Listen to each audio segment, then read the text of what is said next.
Bonjour et bienvenue dans cette vidéo dans laquelle je vais vous expliquer le rapport entre vos intestins et votre intuition. Avant ça, je vous invite à vous abonner à la chaîne pour pouvoir recevoir toutes mes nouvelles vidéos. Alors, quel est le rapport finalement entre nos intestins et notre intuition? Comme vous le savez peut-être, tous les matins, en fait, j'écoute 1 heure d'espagnol pour pouvoir apprendre la langue et me sentir à l'aise dans cette langue. Et tous les matins, donc j'écoute une personne que j'aime beaucoup qui s'appelle Marc-Antonio Regil et qui fait des interviews, des podcasts avec des gens super intéressants, que ce soit dans le domaine de la nutrition, de la santé ou que ce soit dans le domaine du développement personnel et spirituel. Donc c'est très varié et c'est quelque chose, voilà, ça m'intéresse vraiment beaucoup.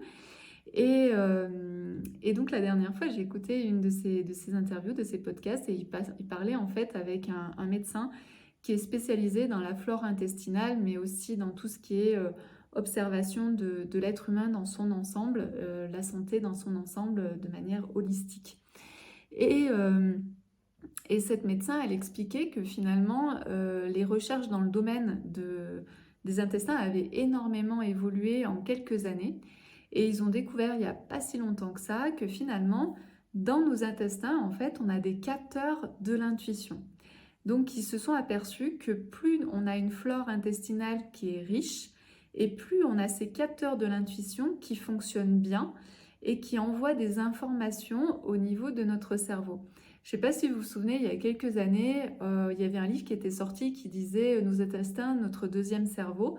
Et bien là, c'est vraiment là aussi encore, on voit qu'il y a encore des connexions entre ce qui se passe dans notre ventre et comment on interprète les informations que notre ventre nous remonte.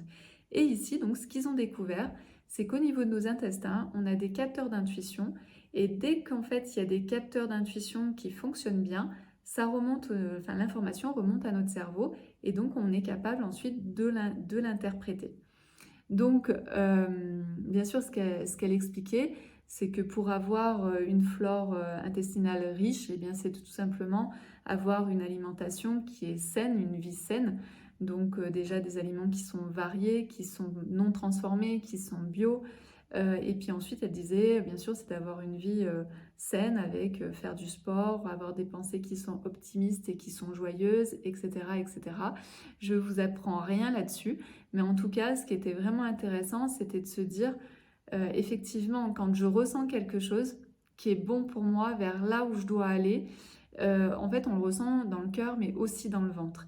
Et de le ressentir dans le ventre, c'est normal, puisqu'ici, nous avons des capteurs d'intuition ou d'instinct qui permettent de faire remonter l'information à notre cerveau et d'entendre cette information-là. Voilà, donc n'hésitez pas à me dire ce que vous en pensez.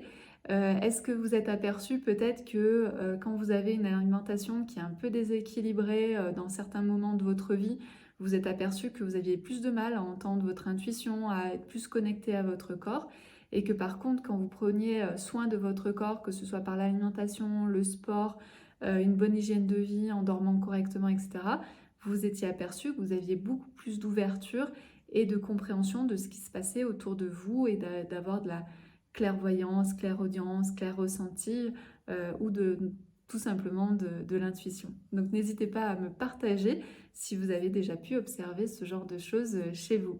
À très bientôt!